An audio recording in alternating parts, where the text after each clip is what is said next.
आप सभी को रेमो का नमस्कार। रैमॉक 6 में आपका हार्दिक स्वागत है।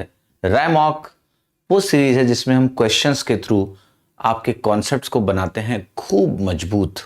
जबरदस्त कॉन्सेप्चुअल बिल्डिंग आपकी होगी रैमॉक सीरीज के साथ। इसको जरूर फॉलो करें। आज का जो हमारा रैमॉक का प्रश्न है वो ये है कि क्या दो अपरिमेय संख्याएं, दो इरेशनल नंबर्स का एलसीएम निकाल सकते हैं या नहीं। जैसे ये √3 एक नंबर है, √5 एक नंबर है, ये दो इरेशनल नंबर है, अपरिमेय संख्याएं, इनका एलसीएम निकलेगा भी या नहीं। 3 और 5 का एलसीएम 15 होता है, बट अगर ये इरेशनल है, रूट में है, तो कैसे करोगे आप।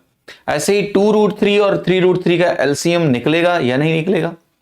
ऐसे ही क्या √2 और 2 का एलसीएम निकलेगा या नहीं निकलेगा।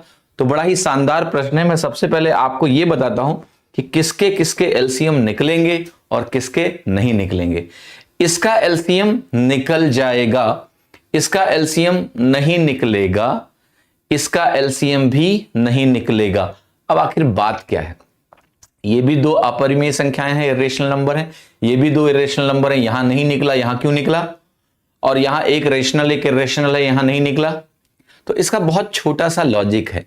जैसे हमारे समाज में आपने देखा होगा जाति व्यवस्था है। अब जाति व्यवस्थाओं में कई बार होता है कि भाई दो लोग अंतर जातीय विवाह नहीं करेंगे। ये एक कस्टम बना हुआ है बहुत सारी फैमिलीज में, राइट। खैर करने वाले कर लेते हैं, बट गणित में भी एक रूल है। यहां पर भी इस तरह का एक कास्ट सिस्टम है एलसीएम में।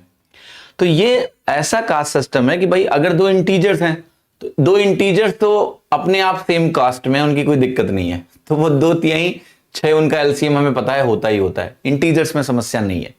अगर हमारे दो रेशनल नंबर हो, जैसे आपको पता है 1/2 1/4, तो उसका भी एलसीएम निकालने का हमें फॉर्मूला पता है।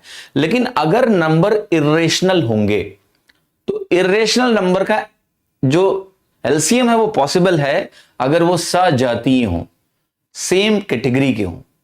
ठीक है, इसका क्या मतलब हुआ।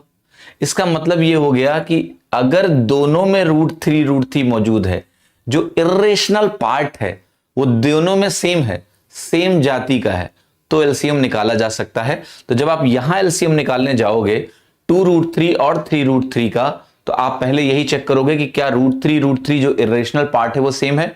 यस, अगर ये √3 और √3 पार्ट हमारा सेम है तो फिर हम 2 और 3 का एलसीएम निकाल लें बस। और 2 और 3 का एलसीएम 6 होता है, तो इसको 6√3 लिख देंगे। अभी भी हम एलसीएम इसी पार्ट का निकाल रहे हैं जो बाहर रेशनल पार्ट है, और जो ये इरेशनल पार्ट है वो सीधा इससे जोड़ के लिख देंगे 6√3। यहां प्रॉब्लम यह है √3 है, ये √5 है, दोनों सजातीय नहीं है, सेम कैटेगरी को बिलोंग नहीं करते हैं। तो यहां क्या होगा, यहां √3 और √5 से एलसीएम नहीं निकाला जा सकता है। यहां जब आप आओगे तो √2 और 2 में ही है। यहां सर्ड का टर्म है, अपरिमेय √2 है, यहां √2 नहीं है। कई लोग यहां गलती ऐसे कर जाते हैं कि वो कहेंगे यहां देखो सर, इसको ऐसे तो लिख सकते हैं हम, √2 × √2। तो यहां आप एक मिस्टेक कर रहे हो। अगर आपने इसको इस तरीके से लिखा और ये दिखाया कि देखो ये √2 है, ये भी मेरा √2 है, अगर दोनों √2 हैं तो इसके बाहर कॉफिशिएंट 1 है, इसके बाहर कॉफिशिएंट √2 है, तो अब 1 और √2 का एलसीएम नहीं निकलेगा, क्योंकि एक आपकी परिमेय है और एक आपकी अपरिमेय है। जब तक ये सेम नहीं होगा आपका सर्ड पार्ट दोनों में, तब तक आपका निकलेगा ही नहीं। तो ये 2 और √2 अगर है, एक रेशनल है और एक इरेशनल है, तो भी आपका एलसीएम नहीं निकलता है। इसका एलसीएम भी पॉसिबल नहीं है।